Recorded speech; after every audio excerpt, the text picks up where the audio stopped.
سلام و پرداز با من احمد سیار نگزاد خوش آمدید. روز گذشته مجلس نمایندگان افغانستان آقای جماهیر انوری وزیر امداد کنندگان و مهاجرین را و دلیل بعضی از مسئله ها و مؤلفه های خاصی به صحن مجلس استیضاح نمودند که بعد از جواب های آقای انوری رأی اکثریت مجلس بر این شد تا ایشان دوباره به پست و سمتشان در این وزارت ابقا شود. در برنامه کنونی پرداز ما از آقای وزیر هم خاص دعوت کردیم که در این میز حضور پیدا کند و پرسش‌هایی که متوجه ایشان می شود با نماینده های مجلس در برنامه پرداز رو در رو پاسخ دهند. بنابراین ایشان از حضور در اینجا سر باز زدند و بنابراین با یک مهمان گرامی جناب آقای دکتر رمضان بشردوست نماینده مردم کابل در مجلس نمایندگان افغانستان در رابطه به این که تا چه اندازه واقعا پاسخهای وزیر امور مهاجرین و عودت کنندگان برای مجلس قابل قناعت بود و یا اینکه دستکاری‌های مشخصی در این رابطه واقعا وجود داشت تا ایشان دوباره به سمتشان ابقا شوند. که حضور آقای بشردوست با برنامه بسیار زود خوش آمدید. تشکر از دعوتشون. جناب آقای بشردوست، شما چه فکر میکنید که تا چه اندازه اتهام‌های مشخصی که بالای آقای انوری وارد شده بود، از جمله بحث اینکه اختلاس‌هایی صورت گرفته و مشخصاً پول‌هایی به حساب شخصیشون وارد شده و شماری از اقاربشان در داخل وزارت جا گرفته و مسئله‌های دیگه‌ای که برچسب زده شده و باعث شده بود تا ایشان به مجلس استیضاح شدند، چه فکر میکنید که تا چه اندازه براءت جست آقای انوری از این اتهام ها؟ به نام خداوند بزرگ و به یاد شهدا سلام گرم ما به تمام بینندگان شما. نقطه‌ای که من میخوایم اول تذکر بدهم این است که همانطور که من گفتم بله، اگر حکم شود که مست گیرن هر آنچه در دولت هست گیرن، به خاطر که چی در ارگ ریاست جمهوری، چی در صدارت جمهوری افغانستان، چی در وزارتخانه ها تمامشان بدون استثنا، چی در پارلمان مشران جرگه ولسی جرگه، چی در سرانوالی و چی در ستر محکمه، در تمامی ارگانهای دولتی فساد با اوجش رسیده. این هیچ کس منکر شده نمیتونه. اختلاس، سوء استفاده، قومگرایی، خشگرایی با اوجش رسیده، در جای تردید نیست. وزارت مهاجرین و عودت کنندگان از جمله این وزراست، این وزارتخانه است. اما متاسفانه همونطور که شما شاهد هستین وکلا اکثریتشان، من نمیگم کلشان، اکثریتشان اینها از درد، رنج، غم مردم چی در داخل افغانستان و چی در خارج از افغانستان هیچ گونه تاثیر بالا اینها نداره. چون اون دردی که یک افغان در داخل داره، مثلا میره پاسپورتش، میره تذکرهش، میره یک نمره زمین میره یک زمینش غصب شده، ماشش داده نشده، اینا نه بچای وکیل است، وزیر است، نه برادرش است، نه کاکایش است. مردم عادی اینها متاسفانه در قصشان نیستن. به خاطر همین است که وزیر مهاجرین و عودت کنندگان وقتی آمد، حتی کسایی که امضا کرده بود برای استهزایشان، حتی اونها دوباره برای وزیر رأی تایید دادن. بله، به خاطر است که من خودم در اونجا گفتم که لازم نیست ما هیچ سندی، مثلا رشوت و چیزها رو وزیر گفت که روزنامه فلان با من دشمنی داره، اینا رو تقلب کرده، اجازه بحث ها میگذاریم. ما فقط چیزی که عیان است گفتم، من برش که بیان کردم، وضع مهاجرین ما در ایران، وضع مهاجرین ما در پاکستان، وضع مهاجرین ما در اروپا، وضع مهاجرین ما در کانادا، وضع مهاجرین ما در استرالیا از یک طرف، از طرف دیگر مهاجرینی که در اینجا برمیگردن. شما خودتان یک روز گفتم در میدان هوایی کابل برید، از فرانسه، انگلستان، سوئدن، آلمان، دانمارک، نروژ، هلند، فنلاند، نیوزلند، مثل قوطی یا یک چیزی که در پوسته میندازن، 4 طرفش بسته میکنن، در طیاره میندازن تا به جایش برسه. افغان ما را خدا شد است دست و پاش بسته است، دهانش بسته است، در طیاره که میشانن، در طیاره ایره در چوکیش بسته میکنه، در این طرفش هم پلیس کشور میشینه، در این طرفش هم پلیس کشور میشینه و ایره در میدان هوایی رها میکنن. در حالی که برای این میگن که در افغانستان که میری برای کار داده میشه، برای نمره زمین داده میشه، خانه در ساختن کلکینش چوبش کمک میشود، برای وظیفه اگر کدام کار یاد نداری، حرف مثلا خیاطی یاد نداری، میخوای یاد بگیری، برای چی میشه؟ گفتم وزیر صاحب کدام از این کارا شما کردید؟ خب با اجازه شما جناب آقای بشردوست که شما چی فکر میکنین که در آغاز صحبت‌هایتون اشاره داشتین که نوعی حالا او درد و رنجی را که ملت داره و مردم داره، شاید شمار اکثریت از وکلایی که امروز رأی تایید بالا کردن به نفع این وزیر از وضعیت اون مهاجرین در آگاهی بسیار عمیق نباشن. شما چی فکر میکنید که آیا ممکن هست یا گمان زنی روی این هم میره که بعضی زدبندهای مشخصی در داخل مجلس صورت گرفته باشه تا همین ناکارآمدی که شما اشاره میکنید که وزیر امور مهاجرین در قسمت داشته ایره بپوشانن برای تایید بدن؟ تمام سیستم سیاسی افغانستان بر اساس زدبندها استوار است. بله. زدبندهای پول است، زدبندهای قوم است، زدبندهای مذهب است، زدبندهای تنظیم است، زدبندهای منطقه است، زدبندهای زبان است. بله. وزیر هزاره که استعزا میشه، وکلای هزاره برش کار میکنه، برش میگه و برادر فاسد است، میگه هر چی است از خود ماست. قوم هزاره وکلاش پشتش استاد میشه، تنظیمش استاد میشه. بعد مثلا از قوم هزاره وکلای قوم هزاره، وکلای قوم پشتون میگه، تاجیک میگه، ازبک میگه شما اینمی وزیر فاسد هزاره را سلب اعتماد نکنین، بعد ما وزیر فاسد شما که آمد نمی کنیم. یا وقتی که وزیر فاسد پشتون میاد، قوم پشتون وکلایش که من بارها میگم که شما یک پشتون نجات میدین، برش خدمت میکنین، اما شما هزاران پشتون که قربانی اونمو خود وزیر پشتون است، شما از پشت خنجر میزنین. کدام هزاره که در وزارتخانه هزاره میره از او از رشوت دادن معاف است؟ کدام پشتونی که در وزارتخانه پشتون میره، یا تاجیکی که در وزارتخانه تاجیک میره، یا ازبکی که در وزارتخانه ازبک میره از رشوت دادن معاف است؟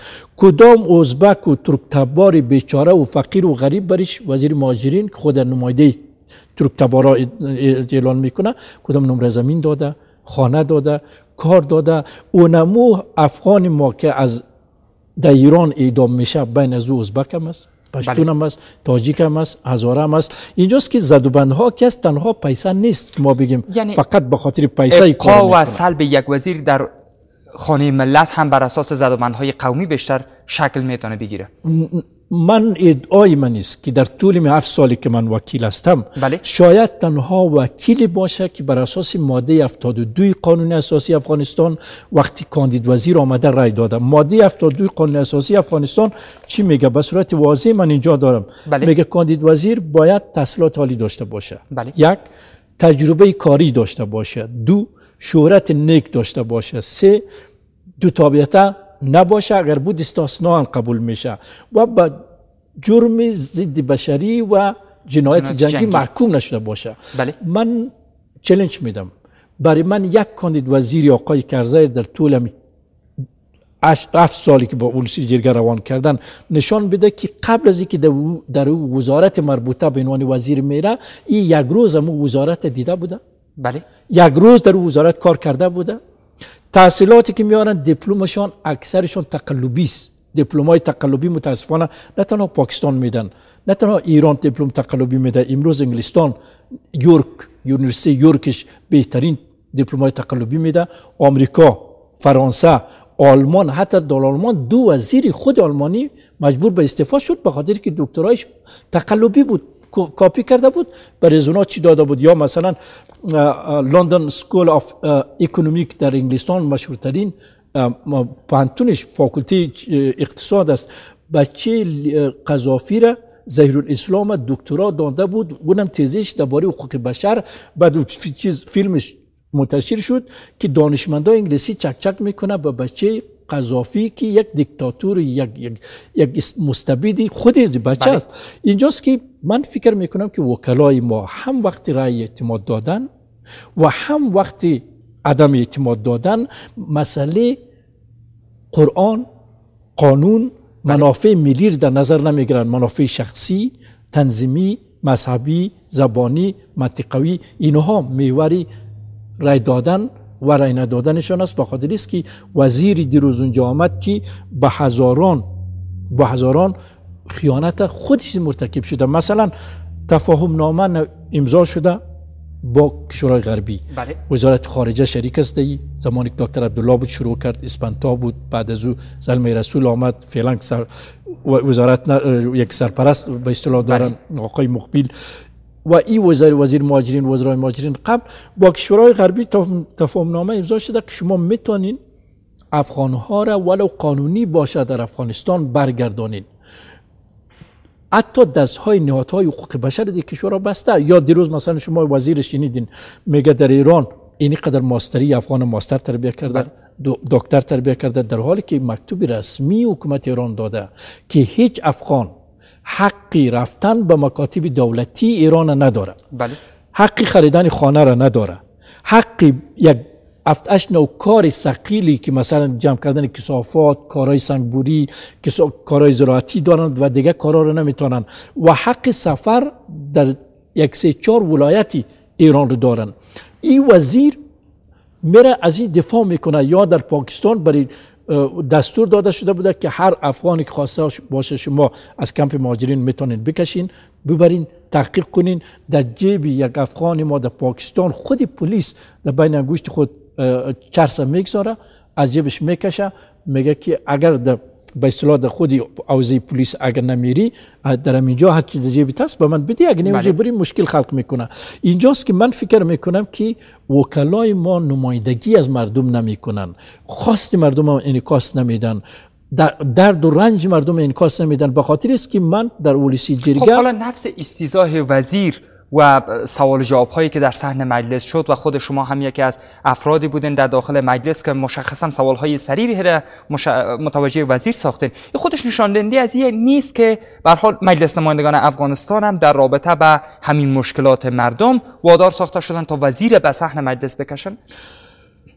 حتی استهزا کردن متاسفانه امروز امو قداست خود از دست داده. شما شاید در شایعات شنیده باشین میگه وکلا وقتی که کم خرج شدن استهزا میکنن. بله. آیا این چنین است از دید شما؟ دی خود جای تردید نیست که معامله صورت میگیره. اگر نه در رابطه با تنها وزیر مهاجرین و عدت کنندگان، تمام وزرای آقای کرزی امروز یک نفر بیاد به من بگه بشردوست صاحب در فلان وزارتخانه فساد نیست، بله، در فلان وزارتخانه تعصب نیست، در فلان وزارتخانه بچه کاکا بچه ماما و تنظیم حزب وزیر حزب اونجا نیست، در فلان وزارتخانه وقتی میری کار بر اساس قانون انجام میشه. هیچ وزارتخانه وجود نداره. بنابراین وقتی که وزرا در وزارتخانه فساد است، تعصب است، سوء استفاده است، اینمی وکلاست که اینمی افراد در او چوکی نشانده و در چوکی حفظ میکنه. من بارها پیشنهاد کردم که ماده 69 قانون اساسی افغانستان حتی برای پلیسی جرگه صلاحیت میدهد که رئیس جمهور را وقتی خلاف قانون کار میکنه به محکمه بکشین. در ماده 64 قانون اساسی آمده که آقای کرزی سوگند یاد کرده که یک از وظیفه‌اش نظارت از تطبیق قانون است. شما به حیث یک نماینده مردم در مجلس نمایندگان افغانستان تا چه اندازه پاسخهایی را که آقای انوری ارائه کردن مبنی بر اتهام‌هایی که وارد شده بود بالای ایشان برای شما قابل قبول بوده؟ از جمله این که مطرح شده بود که شما از اقارب و فامیلشون در وزارت کار میکنن و اینا مطرح کردن که مطابق اینکه اونها هم اتباع افغانستان هستن و میتونن که مطابق حقوق شهروندی اینا بیان در یک وزارتخانه در شعب حکومت کار کنن. بزرگترین وحشت و بزرگترین خیانت و جنایتی که از زبان یک وزیر دیروز شنیده شد اینمی جمله بود که وزیر گفت که آیا بچهش است یا کاکایش است، بله، حق نداره که در وزارتش کار کنه؟ ترکتبار از قوم اقلیت. وزیر صاحب محترم، آیا بین ازبک ما، ترکتبار ما بجز بچه خودت دیگر کسی نیست که لیاقت کار در وزارت داشته باشه؟ ولی جز حقوق شهروندی میتونه که به هر حال فرزند یک وزیر هم در داخل یک وزارت کار داشته باشه. اگر من وزیر باشم، بله، بچه من بخواید در وزارت کار کنه و شما یک افغان هستین، لیاقت دارین، تجربه بله، دارین، میخواین در می وزارت مثلا پستی مدیریت کار کنین، بله، شما دکترا دارین، درست؟ تجربه کاری دارین، تحصیلات دارین، اما بچه من نداره، من وزیر هستم. در افغانستان آیا شما چانس دارین که مدیر شین دی وزارت یا بچه من؟ حالا مشخص شده او افراد از فامیل این وزیر که در وزارتشون کار میکنن فاقد توانایی‌های علمی هستن؟ 100%. این مبتنی بر کدام سند به مجلس آمده؟ بر اساس سندی که اینا میگه که در کمیسیون اصلاحات اداری و خدمات ملکی که ما اصلاحات اداری و خدمات ملکی نام گذاشتیم، در اونجا میگه که اونا برای ما ایره روان کرده. شما امروز از صدها سند امروز وجود داره که تمام اعلاناتی که برای رقابت میشه فقط این ظاهر است، این خاک است. خود اونا میگه که برای ما فشار میاد. من از وزیر هزاره خواست میست که در وزارتش باید پشتون، تاجیک، ازبک چانس بده. حالا بیشتر ترکیب ملی را در اونجا حفظ داشته باشه. از وزیر ازبک این باید بیشتر تاجیک و پشتون و نمیدونم هزاره و تاتار و نورستانی و ایماق چانس بده. اگر ما دست نوازی سر دیگران نکشیم چگونه میتونیم در کشور وحدت و مشارکت و امثال بیاریم؟ خودت وزیر هستی، بله، بچه کارمند است، کاکایت هم کارمند دیگه است، دیگهش هم کارمند دیگه است. پس این وزارت خود یک فامیلی شد. چرا ما بتونیم یک وزارت فامیلی رو بیاریم و از طرف دیگه میاوردی یک ازبک، اما ازبکی که بچه‌ت نمی بود. بله. از یک ازبکی بود که میاوردی یک ازبک و یا یک ترک تباری که آستینش کهنه بود، پدرش اجیر بود، پدرش یک مامور عادی بود. امروز در افغانستان این بزرگترین دروازه را باز کرد که فردا وزیر هزارم بچه خود میاره، میگه که من حق دارم. وزیر پشتونم بچه خود میاره. تا حالی می آوردن اما به جرأت اعلان نمی کردن، فقط به خاطر از این ماده 22 قانون اساسی میگه هر نوع تبعیض بین اتباع افغانستان ممنوع است. در یک وزارت که پدرش وزیر باشه آیا بچه زور کس گفته میتونه که روی چشم تبروز؟ بله. به خاطر است که از طرف دیگه مسئله ایرم که بگذاریم، مسئله که بسیار مهم است که وزیر مهاجرین ما در عربستان 3 سال است. افغانای ما در یک زمان با پاسپورت پاکستانی رفتن، به خاطر که زمان پاسپورت اینجا نمیداد یا مستقیم از پاکستان رفتن. 3 سال است که برای اینا پاسپورت افغانی داده نمیشه، اونا پیسش میدن. در ایران افغان ما اعدام میشه، بله، بدون محکمه، بدون که حتی سفارت ما در جریان قرار بگیره. یک روز وزیر مهاجرین سفارت وزارت خارجه سفیر ایران نخواست که افغان ما را مثل یک حیوان اعدام میکنی، افغان ما را از سر کار میگیری، افغان ما را حتی ویزه که ایران میدهد خدا شاهد است که ویزهش قیچی میکند، پاسپورتش قیچی میکند، پلیس ایران بهش میگه که دست طلاست. خب حالا با عرض پوزش آقای بشار، شما چی فکر میکنید که همین جایگاه کشور افغانستان در سطح جهانی همینطور هست یا ما نتونستیم که میثاق‌های مشخص و مراودات مشخص از بعد دیپلماتیک با اونا برقرار کنیم که در اینجا یک رویکرد با ما اتخاذ میشه؟ وزرای ما اول از نظر علمی بیسواد است. چطور حالا بیشترین اینها در خود همین مجلسی که شما عضویتش دارین آمدن رای گرفتن؟ به خاطر که بر اساس قوم رای میگیره، بر اساس تنظیم رای میگیره، بر اساس مذهب رای میگیرن، بر اساس زبان رای میگیرن، بر اساس مهمانی که در کانتیننتال و سیرینا میدهن و این بحث هیچ کس پنهان پوشیده نیست، اینها رای میگیرن. کدام وزیر به من نشان میده که در کابینه فعلی ما از رهبرای نباشد که عضو حزبش است، از کمیته مرکزیش است، چی ستمی ما، شعله ما، چی جهادی ما به اصطلاح، چی طالب ما، چی حزب اسلامی ما و چی خلق و پرچم ما. کسایی که به خلق و پرچم خیانت کرد، کسایی که به مجاهدین خیانت کرد، کسایی که به طالب خیانت کرد، کسایی که به شعله خیانت کرد، امروز در دسترخوان نشستن و اینها متاسفانه از نظر صلاحیت علمی صلاحیت ندارن. و ایران اگر یاد شما باشد در زمان آقای احمدی نژاد تصمیم گرفته شد که افغان‌ها کشیده شود. بله. وزیر داخلی ایران اعلان کرد که شما اگر بخواین که ما افغان‌ها رو بکشیم 50% کارهای ثقیل سقوط میکنه. بله. خود تهران از کثافت بویش به اصطلاح رسوا میکنه، چون نمی افغاناست که را جمع میکنه.